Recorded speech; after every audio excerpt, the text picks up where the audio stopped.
Dear audience, dear chair, the title of my PhD thesis is Mechanical and Optical Properties of Enamel and Dentin.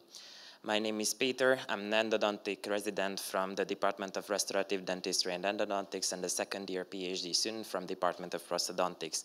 My vision with my PhD work is to help to define dental aesthetics with the academic language of science, and my mission in that is to specify what natural looking means scientifically. And for the sake of this goal, I would like to present to you both of my ongoing projects. Both of them uses the methodology of systematic review and meta-analysis. The title of the first one is The Effect of Tooth Whitening on Enamel Structure, which is a comparison of in vitro studies. Tooth whitening is a well-known, cost-effective procedure to treat dental discoloration. As such, there is an increasing demand for this treatment. But as with every procedure, it also has its flaws. Most of the in vitro studies report the reduction in the organic and, most importantly, in the mineral component, which results in the reduction of microhardness. So my aim is to evaluate this change of microhardness after bleaching and possibly to offer the safest concentrations and safest usage time for patients and dental practitioners as well. Which leads to my clinical question: how do different teeth whitening methods will influence the microhardness of human enamel in vitro? We use the PICO framework, and our outcome is microhardness, which is measured through Vickers or Knoop microhardness number. Our hypothesis is that tooth whitening will decrease the microhardness of human enamel in vitro. On this slide, you can see my search key, and after completing each step, I was left with 80 eligible full text, among which 14 was sufficient for statistical analysis, for which the reason will be highlighted later. In order to understand the results, I would like to give you a brief review on how the experiments are carried out. After the extraction of teeth, the root portions are cut off. Then we create enamel slabs and we do a microhardness measurement, which is a baseline measurement. After that, we do the bleaching, hopefully according to the manufacturer's instruction, which is basically the intervention itself. And after it, we do another microhardness measurement, which is termed as after bleaching. Although it seems nice, there are many factors changes among experiments, which complicates the interpretation and the comparison of the results. For the better understanding, I group them into. The first one is regarding the experiment set. There are different indenters, load and time of indentations used.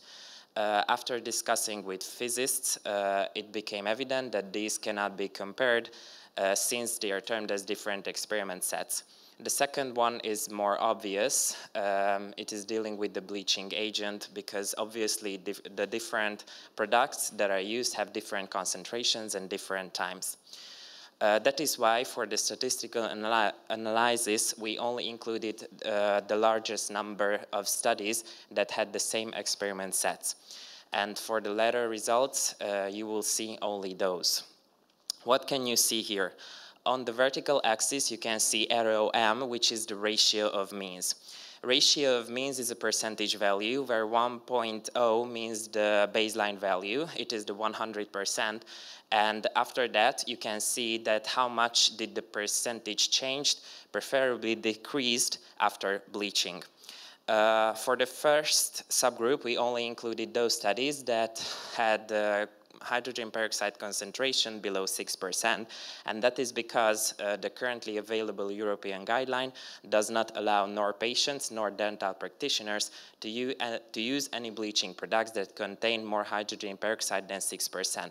With this first subgroup, we wanted to face that and to see that using such strict regulations in Europe is really needed. What we could see from the results is that using these low concentration products for approximately 1 and 2 weeks cause significant damage in enamel, and we can also see that there is an insufficient recovery after 2 weeks. If we use the middle range concentration products, we can see that the decrease is less pronounced and there is an improvement in recovery.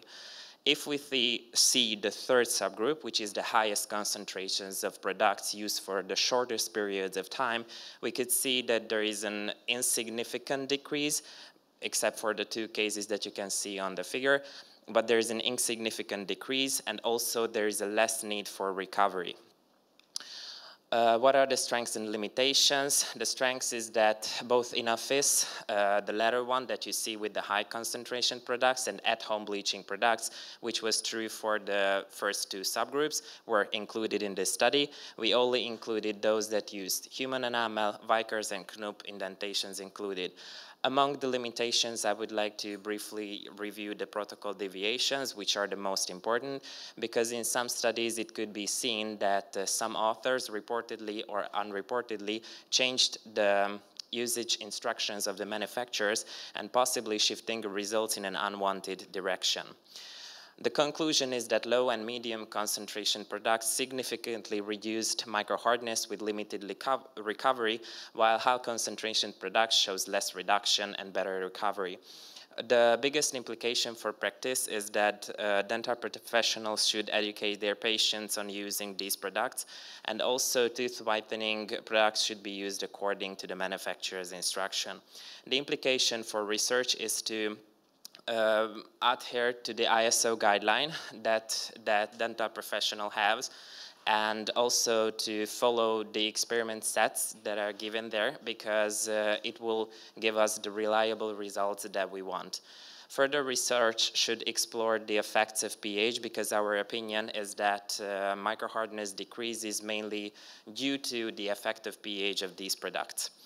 The manuscript is written so far from my part, and it is under the supervision of my supervisor and SMS. Our AIM journal is Journal of Dental Research. We have completed each step, and briefly I would like to give you feedback about my second project, which is effectiveness and safety of tooth whitening in patients, which is also uses the methodology of systematic review and meta-analysis.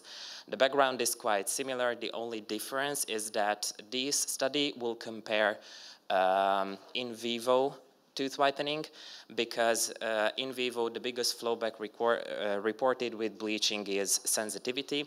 It can even hit the occurrence between patients as 93%. So what we can tell the patient that with a very high chance this flowback will occur. However, we cannot tell them how much will they benefit from the treatment. So basically my aim is to determine this cost benefit of the treatment, which leads to my clinical question: what is the benefit of tooth whitening in terms of effectiveness and safety? Effectiveness is measured through shade or color difference, and safety through visual analog scale, numerical rating scale, or other sensitivity measuring scales. Our hypothesis is that effectiveness is low compared to the occurrence of complications, and the implication is to determine, as I said, is to determine the cost benefit of this treatment.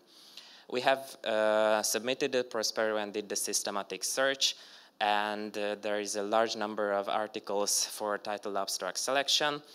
And currently I'm in that phase, and I would like to thank you for your attention with the quote from the famous dentist Stefan Bergen: "Color may be unimportant to the physiologic success of a dental restoration, but it could be a deciding factor in patients' acceptance." Thank you so much. I'm not familiar with dentistry whatsoever, but 93% encountering a complication seems very high. Yes. How much does this tooth sensitivity impact the life quality of the patients? It is, if we measure it through visual analog scale, it's from 1 to 10, as you all are familiar with it.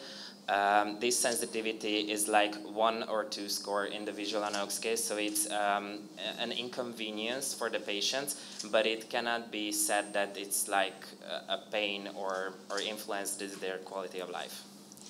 So what kind of benefit would you want to see for the patient from the whitening to recommend for them that it's worth it compared to the sensitivity? That they will have whiter teeth. Okay, fair enough. Thank you.